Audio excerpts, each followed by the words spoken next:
For this problem, we examine a polynomial function. We're going to analyze the function through various parts, ultimately leading up to a graph of the function. Our polynomial function is g of x equals 2x cubed plus 5x squared minus 28x minus 15. The first thing we'd like to do is determine the maximum number of real zeros that the function may have. The maximum number of real zeros a polynomial function can have is equal to the degree of the function. We look at our function, we see this has a degree 3, so the maximum number of real zeros is n equal to 3. Next, we want to find bounds to the zeros for the function. First thing we're going to do is rewrite our function by factoring out a 2. Well, g of x is equal to 2 times x cubed plus 5 halves x squared minus 14x minus 15 halves. By factoring out the 2, we've got this reduced expression in parentheses that has a leading coefficient of 1. If we look at just this expression in parentheses, we'll have a sub 2 is equal to 5 halves, a sub 1 is equal to negative 14, and a sub 0 is equal to negative 15 halves. To find the bounds on the zeros, we need to find the maximum of 1 and the sum of the absolute value of the a's. So the absolute value of a sub 0 plus the absolute value of a sub 1 plus the absolute value of a sub 2. This will be the maximum of 1 and the sum of 15 halves plus 14 plus 5 halves. So we have the maximum of 1 and 24, which is equal to 24. We also need to find 1 plus the maximum of the absolute value of the a's. A sub 0, absolute value of a sub 1, and the absolute value of a sub 2. This will be 1 plus the maximum of 15 halves, 14, and 5 halves. So we get 1 plus 14, which is equal to 15. Now the smaller of these two numbers is 15. That gives us our bound. Every 0 of g lies between negative 15 and 15. So negative 15 and 15 are the bounds on the zeros. Next, we're going to find the potential rational zeros for our function. To list the potential rational zeros, we need to look at our leading coefficient and our constant coefficient. We're going to have a sub 0, that's our constant, is equal to negative 15, and our leading coefficient, a sub 3, is equal to 2.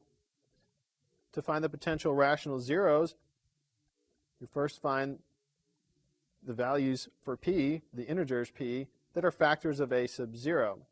So we get p is plus or minus 1, plus or minus 3, plus or minus 5, and plus or minus 15. Then we need integers q that are factors of our leading coefficient 2. So q will be plus or minus 1 and plus or minus 2. Now we form all possible ratios, p over q, to list our potential rational zeros. Look at all possible ratios. We'll get this ratio p over q will be plus or minus 1/2, plus or minus 1, plus or minus 3 halves, plus or minus 5 halves, plus or minus 3, plus or minus 5, plus or minus 15 halves, and finally plus or minus 15. So if our function g has a rational zero, it must be one of these 16 that we've listed here.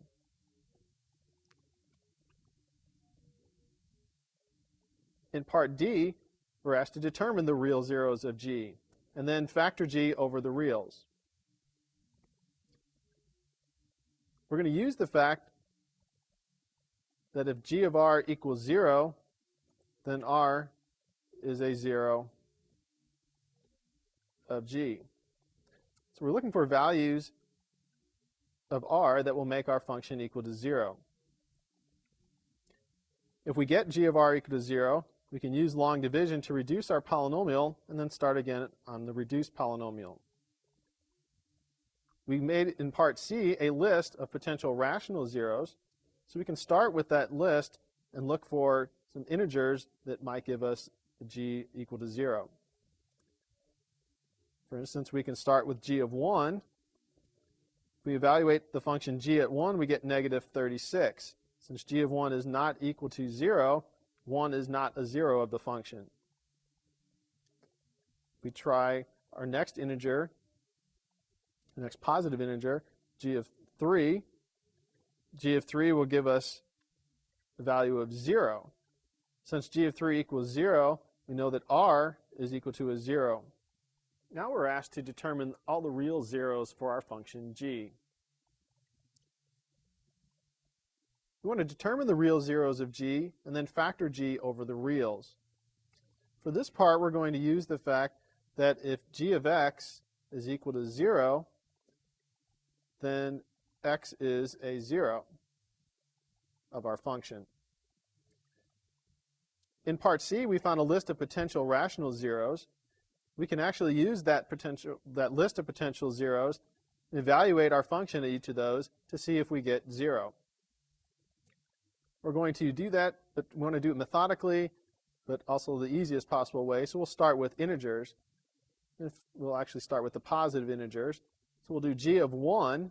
1 is our first positive potential rational zero. That's an integer. We do g of 1 and evaluate the function, we'll get negative 36. Since this is not equal to 0, we know that 1 is not a 0 of g. The next positive integer potential 0 is 3. If we evaluate g of 3, we get 0. Since g of 3 equals 0, we know 3 is a 0 of the function. Therefore, x minus 3 is a factor. Since we know x minus 3 is a factor of g, we can divide g by x minus 3 and get a reduced polynomial. To do that, we need to use long division. We're going to take x minus 3 and divide into 2x cubed plus 5x squared minus 28x minus 15. Look at 2x cubed, we need to multiply x by 2x squared to get 2x cubed. 2x squared times x is 2x cubed. 2x squared times negative 3 gives us minus 6x squared. We subtract that. 2x cubed minus 2x cubed is 0. 5x squared minus a negative 6x squared gives us 11x squared. Since the minus the negative makes it plus, we'll drop down our minus 28x. Say to get 11x squared, we need to multiply x by 11x. 11x times x is 11x squared. 11x times negative 3 is minus 33x. Again, we subtract. We do our subtraction, we'll end up with 5x. Drop down our negative 15. To get 5x, we need to multiply x by 5, so we'll have plus 5. 5 times x is 5x. 5 times negative 3 is negative 15. We subtract that, and we get a remainder of 0, which we should if x minus 3 is a factor. What that allows us to do is rewrite g of x as the product of x minus 3 and 2x squared plus 11x plus 5. We only need to worry about factoring this reduced polynomial now, 2x squared plus 11x plus 5.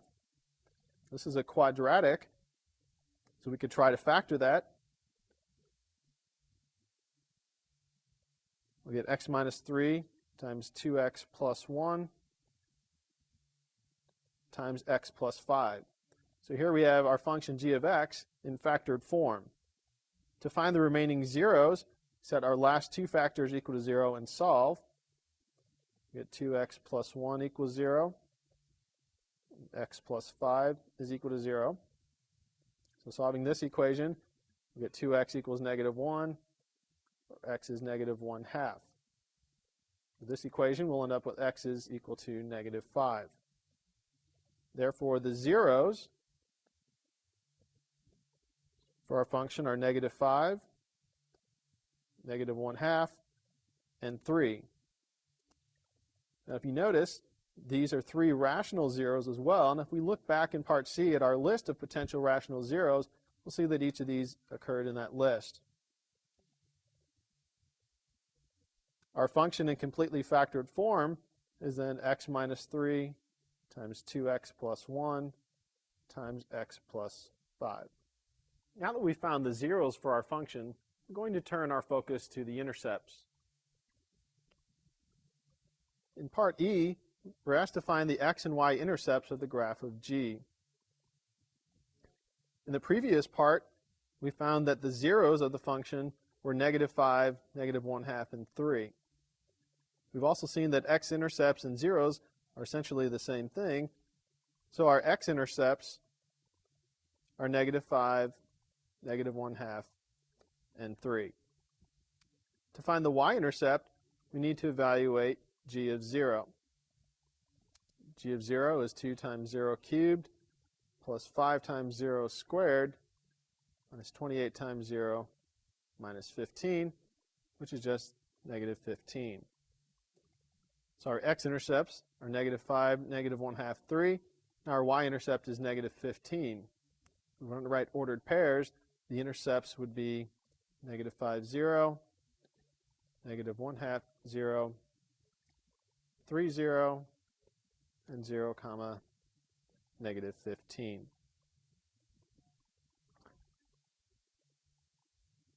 Next, we're going to determine whether the graph crosses or touches the x-axis at each x-intercept. If we list our intercepts, we had negative 5, negative 1/2, and 3. And we're interested in the behavior of the graph at each of those x-intercepts. Now, whether the graph crosses or touches at an x-intercept is determined by the multiplicity. We factored g of x as x minus 3 times 2x plus 1 times x plus 5. If we look at the exponent in each of these factors, we see that the exponents are all 1, which is an odd number. Each of these factors gives us one of our x-intercepts. The negative 5 comes from the factor x plus 5. The negative 1/2 comes from the factor 2x plus 1. And the 3 comes from the factor x minus 3. Since each of these factors has an odd power, the multiplicity is odd. And the behavior for an odd multiplicity is that the graph will cross at each of these x-intercepts. Had the multiplicity been even, the graph would have just touched the x-axis at the x-intercept. But each one of these had an odd multiplicity, so the graph will cross at each one. In Part G, we're looking for the power function that the graph resembles for large values of the absolute value of x. The power function is given by the term with the highest power of x. In this case, we get y is equal to 2x cubed. It's the term in our function with the highest power of x. So the graph of g will resemble the graph of 2x cubed for large values of the absolute value of x. We're just about ready to sketch the graph of our function. Before we do sketch the graph, we'd like to look at the behavior of the function near each x-intercept. In determining the behavior of the graph of our function near each x-intercept, let's first note that our x-intercepts were negative 5, negative 1/2, and 3. And that we could write our function g in factored form as x minus 3 times 2x plus 1 times x plus 5. So we look at the behavior near each of the three x-intercepts that we have. We'll start with negative 5. To find the behavior near negative 5, we're going to evaluate the function at negative 5 in each of the two factors except x plus 5. So we're going to evaluate g of x. In this first factor, we'll let x equal 5. In the second factor, let x equal negative 5. But we're not going to evaluate this third factor at negative 5 because that would give us 0. So near negative 5, g of x is approximately negative 8 times negative 9 times x plus 5. So if we put in negative 5 for x, negative 5 minus 3 is negative 8. 2 times negative 5 is negative 10, plus 1 gives us the negative 9. Again, we're not using the x plus 5 factor because we're looking at what happens near negative 5. This is equal to 72 times x plus 5. So near negative 5, the graph of g will look like a line with slope 72. Next, we'll look at the intercept negative 1/2 and do the same thing. We're going to let x equal negative 1/2 in each of the factors except for the factor that gave us this intercept. That is 2x plus 1 in this case. So g of x is going to be approximately negative 7/2 times 2x plus 1 times 9/2. If we simplify this, we'll get negative 63/2 times x minus 63/4. And so near negative 1/2, the graph of g will look like a line with slope negative 63/2. And our last intercept was 3, so we look at the behavior near 3. Following the same procedure, we're going to let x equal 3 in the two factors that did not give us this x-intercept. So g of x will be roughly x minus 3 times 7 times 8, which is equal to 56 times x minus 3. So near 3, the graph of g will look like a line with slope 56. The last part asks us to put all the information we've just obtained together so that we can get a graph of g. If we put all that information together, we get this graph for our function g. To actually obtain the graph by hand, we would need to evaluate the function at several different values for x to help determine the scale that we should use and also to help us smooth out the shape of the graph. If we look at the graph, we notice our x-intercepts. We had negative 5, we had positive 3, and we had negative 1/2. Those are our x-intercepts. And we had a y-intercept of negative 5. Notice also that we said at each of the x-intercepts that the graph would cross the x-axis there. And we see that that's exactly what's happening. At negative 5, negative 1/2, and 3, the graph crosses the x-axis. For our power function, we said that g of x would look like the graph of y equals 2x cubed for large values of the absolute value of x. We know that this is a cubic polynomial. The left end goes down, the right side goes up. And so this is in keeping with our power function 2x cubed. Some additional points would help smooth this out. We see our scale is from negative 6 to 6 along the x-axis and from negative 60 to 60 along the y-axis to give us a pretty good picture of what our function looks like.